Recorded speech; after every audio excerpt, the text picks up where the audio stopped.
country lovers are awakening.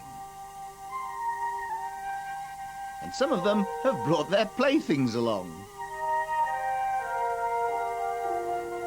He who dies with the most toys wins? It looks like it's going to be anything but a quiet weekend in the country. These aren't Tonka toys, this is serious hardware. What on earth is going on?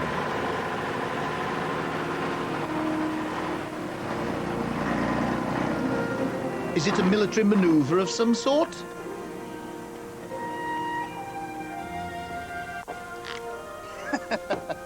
Hello there, this is what you want for the M25 on a busy morning. We thought we'd get you away from all these glossy £1,000,000 supercars and bring you down to earth. Or I should say down to mud, because this is a meeting of the All-Wheel Drive Club where a lot of eccentrics, some people might call them fruitcakes, spend the entire weekend getting stuck in the mud. Clarkson had loved this. I'm off to destroy something.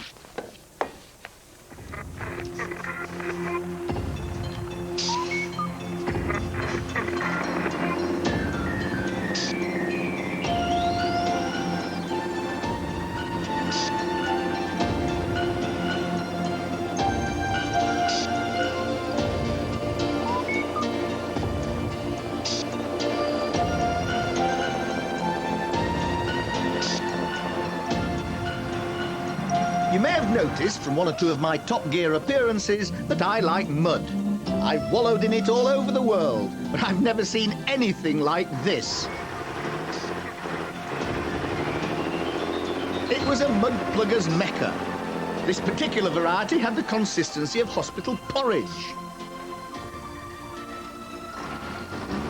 The whole affair was a weekend's playing by members of the All-Wheel Drive Club who descended on this Midland quarry from all over the country.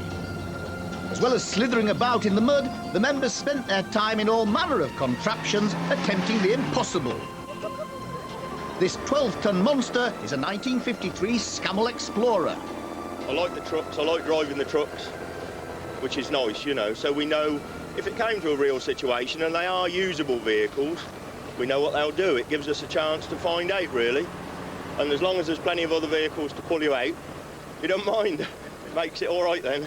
Anyway, it was a bit of a struggle in there and you eventually got out. Will you be going back in again? Oh, yeah. Yeah. They call that my hole, Mick's hole. I'm afraid I regularly get stuck in that one. If you do get stuck, it's nice to know there's always something bigger to pull you out. This object is a six-wheel drive American Gamma Goat that bends in the middle in every direction.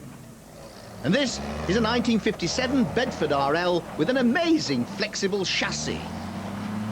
There's no timed competition here, and you bring along anything from a little Suzuki upwards. Was this AEC meant to do things like that? Not to such extremes, but basically it's designed to go cross-country and road use. You look as though you're quite used to driving it in these conditions. Well, when I was in the army, this was actually at my last unit, and unbeknown to me, my brother got involved in this and said, come and look what I've bought. And when I came down to have a look, it had this AEC Militant, and I recognised the registration number, and that's when I used to drive at my old unit.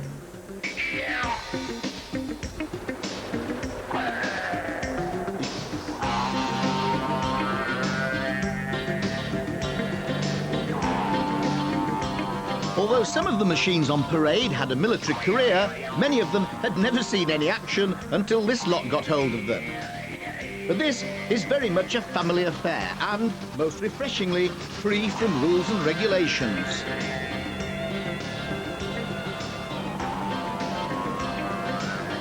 The Scammel Explorers have an engine that weighs 1.5 tons.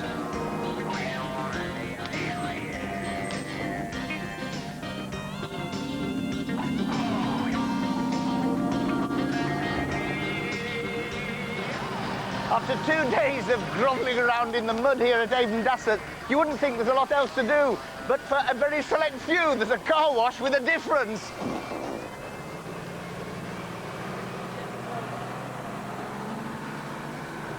I may like mud, but I hate water.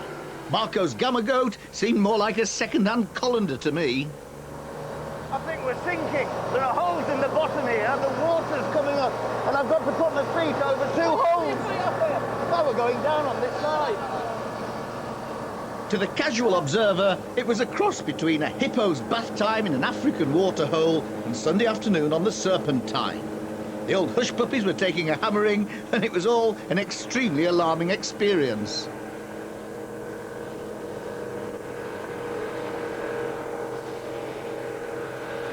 I thought terra firma was called for, and possibly my chance to get my hands on something safer.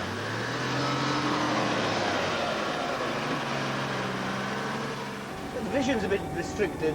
Should I have a go in this water? Yep. So I'll keep it in second, should I, as we go down? Yeah. All right. I suppose it doesn't matter how deep it is, does it? No. Just you leave the wheels running and use the sticks. Oh, like it's steering with the Slowing jet. the jet on the right-hand side. And they're both powering at the same time, aren't they? Yeah. But you're slowing the water down going out of the right-hand one, so it'll turn you. Well, we're nearly spinning it. The Rolls-Royce engined Alvis Stalwart was designed as a high-mobility troop carrier and was great fun to drive. Or should I say sail?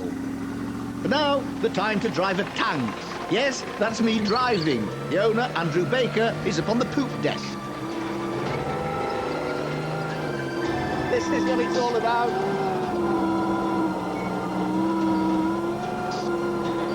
It's actually an Abbott self-propelled gun. I asked Andrew if it was a problem owning such a thing. Not since I stopped parking it on my neighbour's lawn, he said.